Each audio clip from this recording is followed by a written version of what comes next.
Hello everyone, I'm Arunima from Knit and Otter, and in this video I'm going to show you how to make these tassels using the Clover tassel maker. So the Clover tassel maker, it comes in two sizes. This one is the small, it makes tassels anywhere between 1 and 2 inches, and this one is the large, which makes tassels anywhere between 2 inches and 4 inches length. So I've made these using the large, and it's close to 4 inches in length. So I'm going to get right into how this works. So you'll also need a crochet hook, which is optional. I'll show you what I do with it towards the end. And you'll need a scissors that is nice and sharp, because if it's not, then it'll be very difficult to give a good finish to your tassels. So I'm going to keep these aside because these come in later. So I'm going to give you a quick demo of how this works.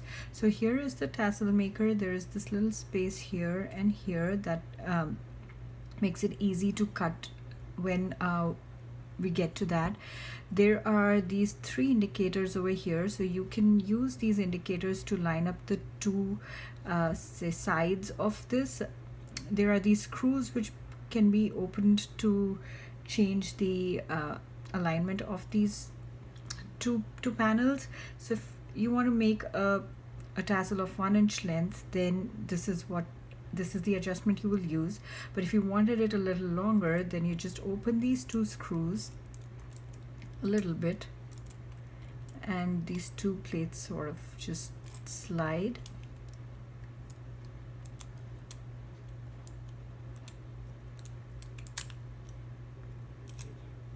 And there.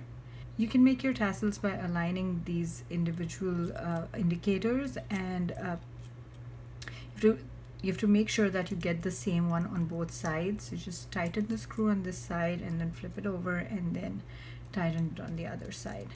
So that's all you need to do in terms of adjustment. And this one I think will be best for making tassels with yarns of lighter weight, like fingering or sport weight maybe. But anything larger than that, like worsted weight yarn would be or Aran weight yarn would be this one. So for these tassels here, I've used this one, and I'm going to show you what I did exactly. So I've used Karen Simply Soft yarn for this, and I'm going to use a similar yarn for the demo, for the tutorial as well.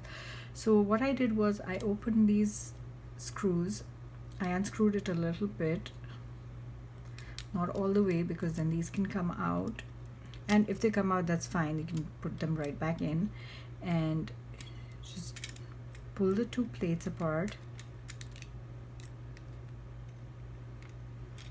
and match the adjustment, match these indicators. So I went all the way till here, one before the last one, and just tighten the screw.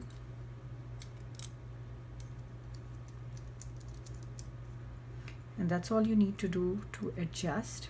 So this length here is twice the length of your tassel.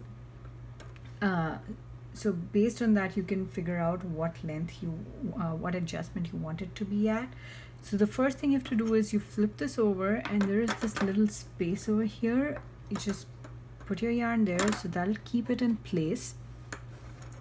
If your yarn does not go through, that's fine, you can just leave it hanging, but if it can, that's a pretty nifty feature. And then you just wind your yarn. So for these tassels, I wound it 25 times. So after you're done winding it, you just, on the other side, there's a simple there's a similar space on the other side where you can put your yarn, which will keep that in place. So you can use whatever weight yarn to make these tassels. You can wind them as many times as you want, depending on how thick you want them to be. So at this point, I'm going to go ahead and cut this yarn. I'm going to leave a little long tail here so it matches the rest of the tassel, and you'll see how that works out. So now I have this. I'm going to take a little bit yarn in the same color, so the same color, and I'm going to insert it here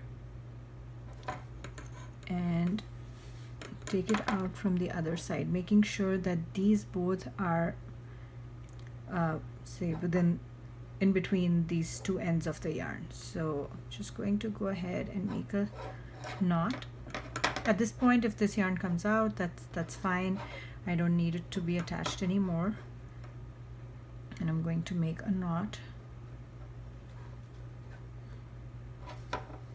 So this is a loose knot for me.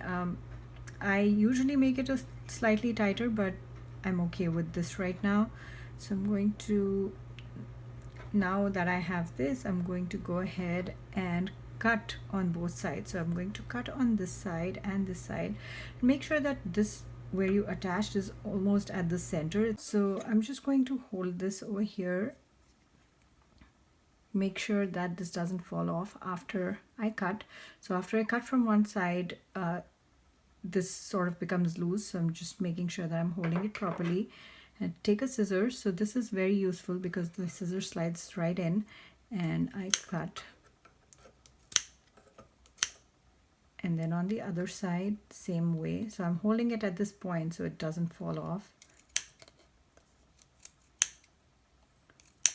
And that's it.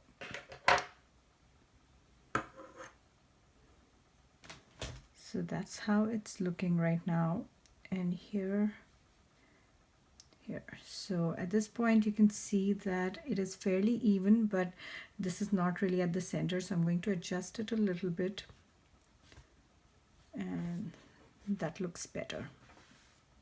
So now I'm going to go ahead and tie it at this end here. So I'm going to take a little bit more yarn.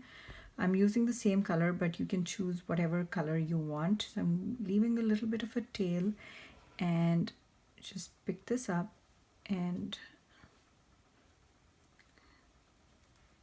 tie it over here. Doesn't have to be perfect.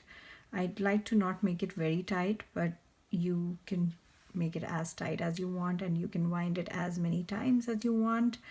It's all up to you. So I'm going to go a few times.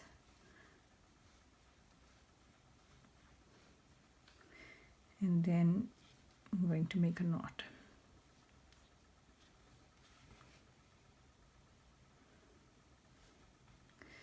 So at this point you could just leave this here, which would be fine, and just slide this on top. But if you made this tight and this was hanging outside, what you could do is at this point you could insert your hook right here and then take this yarn and pull it through. So that way it'll hide that end. So for this I don't need to do that, but I just wanted to show you that if your ends were sticking out, that's what you could do. In this case I'm just going to pull them on top of that knot, pull this extra yarn on top of that knot, and that's it. It's nicely hidden so you can't see it. And now the only thing that's remaining is, if you look at the side, it's not very even. It changes after you do this, after you cut the yarn. So there's a lot of things that affect how this side looks. So all you need to do is even it out at this point. So I'd like to hold it like this and just take my scissors and cut the extra bits. So this reduces the length of my tassel a little bit, and that is something I like to account for in the beginning when I'm starting to make my tassel. So your tassel will be a few centimeters smaller than what the adjustment that you pick on the tassel maker. I think that's true for anything. If you were using a cardboard to make your tassels as well, you would have to finish them in the end like this, and that would take off a little bit of length of your tassel. So here it is. This is how it's looking. That's nice and pretty. It was very simple to make. You can cut this yarn here, keep the length as much as you like. I just want a little bit, so I'm cutting it right here, and here it is. that's all there is to make tassels using the Clover tassel makers. If you have any questions about this, feel free to reach out to me. I have a bunch of other tutorials that you can take a look at. Give me a subscribe if you like my videos, and I will see you in my other tutorials. Bye bye.